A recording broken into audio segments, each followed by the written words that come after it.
মানবতাকে ইসলাম অনেক গুরুত্ব দেয়। মানুষের সম্মান মর্যাদা সবচাইতে বেশি। ইসলাম মানুষকে বলে আশরাফুল মাখলুকাত।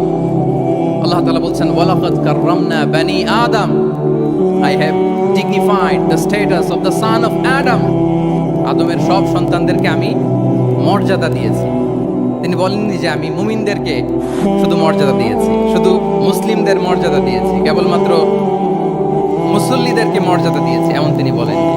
ওয়ালাকাদ কাররামনা বানি আদম, গোটা বনি আদমকে, মুসলিম অমুসলিম নির্বিশেষে সব বনি আদমকে আমি সম্মানিত করেছি। আল্লাহু আকবার। এভাবে ইসলাম মানবতার কথা বলে এবং মানুষের জন্য যে কাজ করে ইসলাম তাকে শ্রেষ্ঠ মানুষ বলেছে। খায়রুন নাস আনফাউহুম লিন-নাস, মানুষের মধ্যে শ্রেষ্ঠ সে মানুষ যে অন্যের কাজে লাগে, যে মানবতার উপকারে আসে, সে শ্রেষ্ঠ মানুষ। এভাবে ইসলাম মানবতার জয়গান গেয়েছে।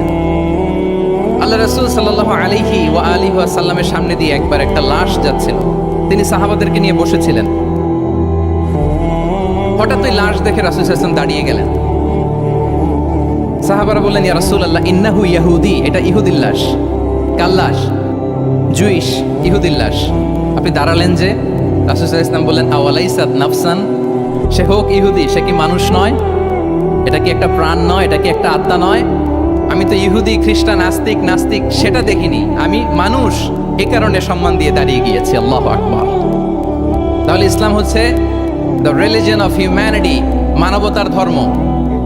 যারা আমাদেরকে মানবাধিকার শিখায়, যারা মানবতার কথা বলতে চায় আমাদের কাছে এসে, তাদের খুব ভালো করে এগুলো জেনে নেওয়া উচিত যে ১৫০০ বছর আগে ইসলাম যেভাবে মানবতাকে উচ্চে তুলে ধরেছে, মানুষের মর্যাদাকে সবচেয়ে উপরে তুলে ধরেছে, মানুষকে আশরাফুল মাখলুকাত বলেছে, নতুন করে মানবতা তাদের কাছ থেকে আমাদের শেখা লাগবে না।